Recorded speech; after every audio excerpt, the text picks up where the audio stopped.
اللہ اکبر اللہ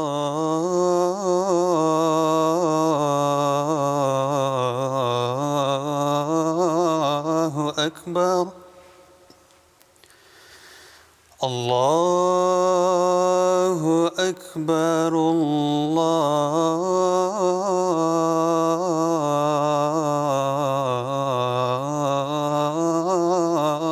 اکبر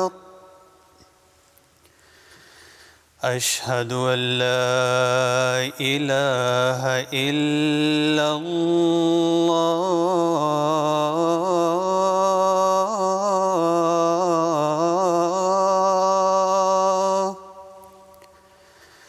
اشہد ان لا الہ الا اللہ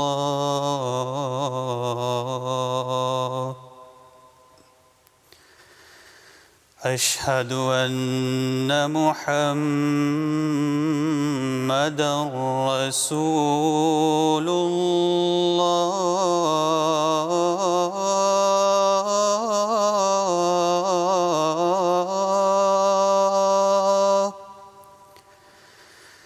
اشہد ان محمدا رسول اللہ حی علی الصلاة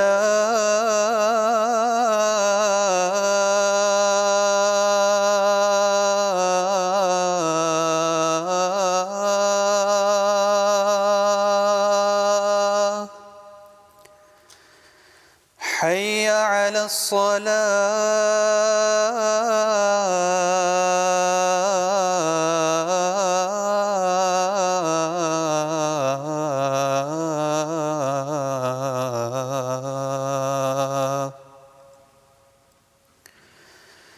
حی علی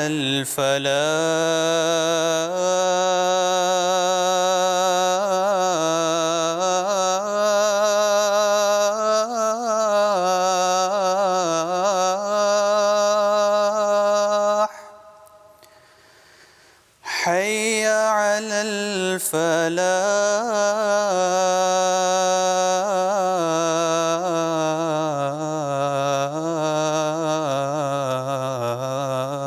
الفلاح اللہ اکبر اللہ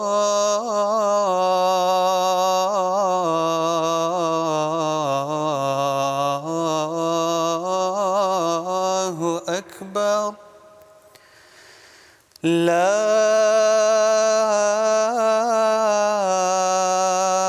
الہ الا اللہ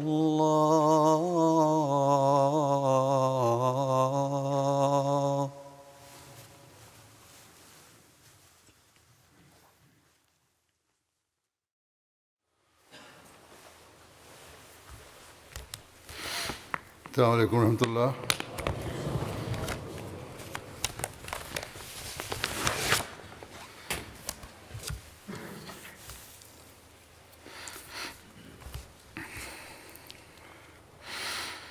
اور جو اللہ کی راہ میں قتل کیے جائیں ان کو مردے نہ کہو، بلکہ وہ تو زندہ ہیں، لیکن تم شعور نہیں رکھتے۔ اور ہم ضرور تمہیں کچھ خوف اور کچھ بھوک اور کچھ اموال اور جانوں اور پھلوں کے نقصان کے مادھیم سے آزمائیں گے، اور صبر کرنے والوں کو خوشخبری دے دے۔ ان لوگوں کو جن پر جب کوئی مصیبت آتی ہے تو وہ کہتے ہیں کہ نسندہ ہم اللہ ہی کے ہیں اور ہم نسندہ اسی کی اور لوٹ کر جانے والے ہیں۔ اللہ تعالیٰ کے مارگ میں پرانوں کا اپہار پرستت کرنے والوں کے بارے میں یہ اللہ تعالیٰ کا آدیش ہے کہ وہ مردہ نہیں بلکہ زندہ ہیں۔ جماعت احمدیہ میں پچھلے 100 سال سے زائد عرصہ سے اللہ تعالیٰ کی راہ میں جان کی قربانیاں پیش کی جا رہی ہیں۔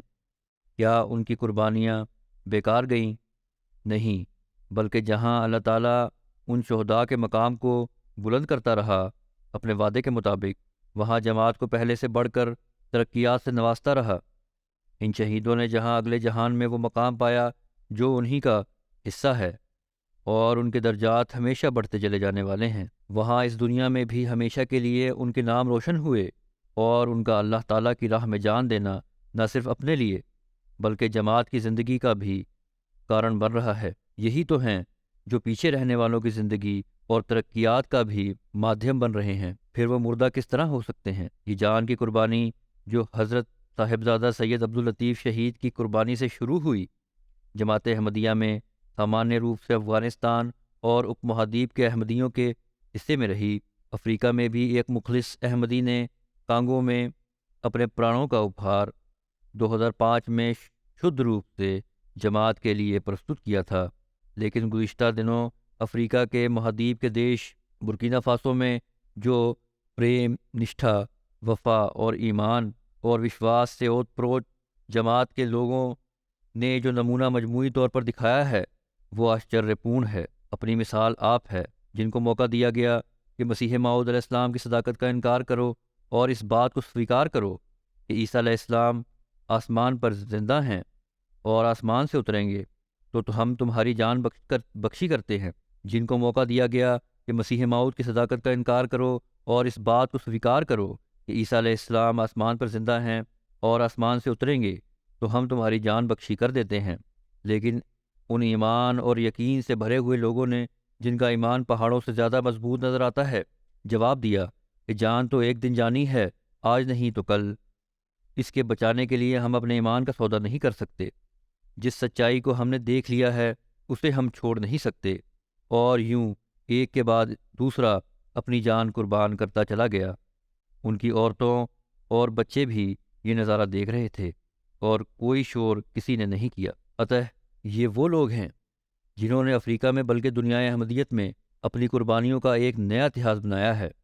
حضرت مسیح موعود علیہ السلام کے اس زمانہ کے بعد جو حضرت صاحبزادہ صاحب کی قربانی تھی، اپنی دنیاوی زندگیوں کی قربانی دے کر ہمیشہ کی زندگی حاصل کرنے والے بن گئے ہیں، جنہوں نے جان، مال، وقت کو قربان کرنے کا جب عہد کیا تو پھر نبھایا، اور ایسا نبھایا کہ بعد میں آ کر پہلے آنے والوں سے پراتھمکتا لے گئے۔ اللہ تعالیٰ ان میں سے ہر ایک کو ان خوشخبریوں کا وارث بنائے جو اللہ تعالیٰ نے اس کی راہ میں قربانی کرنے والوں کو دی ہے۔ اب سنکشپت روپ سے ان شہداء کے حالات زندگی بیان کروں گا جن سے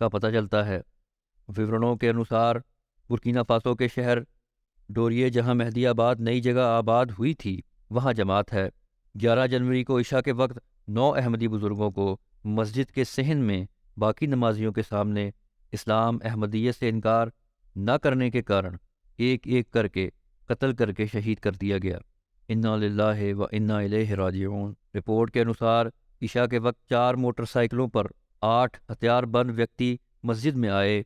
یہ ہتھیار بند ویکتی احمدیہ مسجد میں آنے سے پہلے قریب کی وہابیوں کی جو مسجد ہے وہاں موجود تھے، جہاں انہوں نے مغرب سے عشاء تک کا وقت گزارا ہے، لیکن وہاں کسی کو کوئی نقصان نہیں پہنچایا کیونکہ آئے صرف احمدیوں کے لیے تھے۔ جب یہ آتنکوادی احمدیہ مسجد میں آئے تو اس وقت مسجد میں عشاء کی اذان ہو رہی تھی۔ اس وقت تک کچھ نمازی بھی آ چکے تھے اور باقی بھی آ رہے تھے۔ اذان ختم ہونے کے بعد آتنکوادیوں نے مؤذن سے اعلان کروایا کہ احباب جلدی مسجد میں آئیں، کچھ لوگ آئے ہیں، انہوں نے بات کرنی ہے۔ پھر آتنکوادیوں نے پوچھا بھی جب یہ لوگ جمع ہو گئے کہ امام مسجد کون ہے؟ الحاج ابراہیم بدیگہ صاحب نے بتایا کہ وہ مسجد کے امام ہیں۔ جب انہوں نے پوچھا کہ نائب امام کون ہے تو عمر عبدالرحمن صاحب نے بتایا کہ وہ نائب امام ہے۔ جب نماز کا وقت ہو گیا تو امام ابراہیم صاحب نے آتنکوادیوں سے کہا کہ ہمیں نماز پڑھ لینے دیں، لیکن انہوں نے نماز پڑھنے کی اجازت نہیں دی۔ ہتھیار بند ویکتیوں نے امام سے جماعت احمدیہ کے عقائد کے متعلق کافی سوال کیے، جن کے جواب امام صاحب نے تسلی اور بہادری سے دیے۔ امام صاحب نے بتایا کہ ہم لوگ مسلمان ہیں اور حضرت صلی اللہ علیہ وسلم کو ماننے والے ہیں۔ انہوں نے پوچھا کہ آپ لوگوں کا تعلق کس فرقے سے ہے؟ امام صاحب نے بتایا کہ ہمارا تعلق احمدیہ مسلم جماعت سے ہے، اور بتایا کہ ہمارے عقیدے کے مطابق نہ آتنکوادیوں نے پوچھا کہ کیا آپ کے عقیدہ کے مطابق حضرت عیسیٰ زندہ ہیں یا فوت ہو گئے ہیں؟ امام صاحب نے کہا کہ حضرت عیسیٰ علیہ السلام وفات پا چکے ہیں۔ بہرحال اس پر آتنکوادیوں نے کہا کہ نہیں، عیسیٰ زندہ آسمان پر موجود ہیں اور واپس آ کر دجال کو قتل کریں گے اور مسلمانوں کی سمسیاؤں کا سمادھان کریں گے۔ اسی امید پر بیٹھے ہوئے ہیں۔ پھر پوچھا انہوں نے کہ امام مہدی کون ہے؟ امام صاحب نے کہا کہ حضرت مرزا غلام احمد قادیانی علیہ السلام امام مہدی اور مسیح موعود کے طور پر آئے ہیں۔ آخر پر ہتھیار بند ویکتیوں نے کہا یہ باتیں سن کے کہ احمدی مسلمان نہیں بلکہ پکے کافر ہیں۔ اس کے بعد وہ لوگ امام صاحب کو مسجد کے ساتھ سنلگن احمدیہ صلاحی سینٹر میں لے گئے۔ حضرت مسیح موعود علیہ السلام اور خلفاء کی تصاویر لگی ہوئی تھیں۔ وہ تصاویر لے کر امام صاحب کے ساتھ واپس مسجد میں آ گئے اور پھر ان تصاویر کے حوالے سے امام ابراہیم سے سوال کیے۔ امام صاحب نے حضرت اقدس مسیح موعود علیہ السلام اور خلفاء کے نام بتائے اور ایک ایک تصویر کا تعارف کروایا اور کہا کہ حضرت مسیح موعود علیہ السلام بطور امام مہدی اور مسیح موعود آئے ہیں۔ اس پر انہوں نے کہا کہ نعوذ باللہ، مرزا غلام احمد کا نبوت کا دعویٰ جھوٹا ہے۔ پھر دہشت گردوں نے مسجد میں موجود نمازیوں میں سے بچوں، نوجوانوں اور بزرگوں کے الگ الگ گروپ بنائے۔ اس وقت مسجد میں بچوں اور نوجوانوں، بزرگوں اور خواتین سمیت 60 سے 70 افراد موجود تھے۔ پردے کی دوسری طرف 10 سے 12 لجنہ اس وقت نماز کے لیے موجود تھی۔ عمر کے لحاظ سے گروپ بنانے کے بعد دہشت گردوں نے بڑی عمر کے افراد سے کہا کہ وہ مسجد کے صحن میں آ جائیں۔ اس وقت کل 10 انصار مسجد میں موجود تھے، جن میں سے ایک معذور بھی تھے۔ جب وہ معذور دوست بھی باقی انصار بھائیوں کے ساتھ کھڑے ہو کر باہر جانے لگے تو انہوں نے یہ کہہ کر بٹھا دیا کہ تم کسی کام کے نہیں، بیٹھے رہو۔ باقی 9 کو وہ لے کر صحن میں آ گئے۔ مسجد کے صحن میں کھڑا کر کے امام ابراہیم بدیگہ صاحب سے کہا کہ اگر وہ احمدیت سے انکار کر دے تو انہیں چھوڑ دیا جائے گا۔ امام صاحب نے جواب دیا کہ میرا سر قلم کرنا ہے تو کر دیں، لیکن میں احمدیت نہیں چھوڑ سکتا۔ جس صداقت کو میں نے پا لیا ہے اس سے پیچھے ہٹنا ممکن نہیں۔ ایمان کے مقابلے میں جان کی حیثیت کیا ہے؟ آتنکوادیوں نے امام صاحب کی گردن پر بڑا چاقو رکھا اور ان کو لٹا کر ذبح کرنا چاہا، لیکن امام صاحب نے مزاحمت کی اور کہا کہ میں لیٹ کر مرنے کی نسبت کھڑے رہتے ہوئے جان دینا پسند کروں گا۔ اس پر انہوں نے امام صاحب کو گولیاں مار کر شہید کر دیا۔ سب سے پہلی شہادت امام الحاج ابراہیم بدیگہ صاحب کی ہوئی۔ امام صاحب کو بے دردی سے شہید کرنے کے بعد دہشت گردوں نے خیال کیا کہ باقی لوگ خوفزدہ ہو کر اپنے ایمان سے پھر جائیں گے۔ چنانچہ انہوں نے اگلے احمدی بزرگ سے کہا کہ احمدیت سے انکار کرنا ہے یا تمہارا بھی وہی حشر کرے جو تمہارے امام کا کیا ہے۔ اس بزرگ نے بڑی دلیری سے اور بہادری سے ساہس پورن کہا کہ احمدیت سے انکار سمبھو نہیں ہے۔ جس مارگ پر چل کر ہمارے امام نے جان دی ہے، ہم بھی اسی راہ پر چلیں گے۔ اس پر انہیں بھی سر میں گولیاں مار کر شہید کر دیا گیا۔ پیچھے رہ جانے والے افراد سے بھی فردن یہی مطالبہ کیا گیا کہ امام مہدی کا انکار کر دیں اور احمدیت چھوڑ دیں تو انہیں کچھ نہیں کہا جائے گا اور زندہ چھوڑ دیا جائے گا۔ سب احمدی بزرگوں نے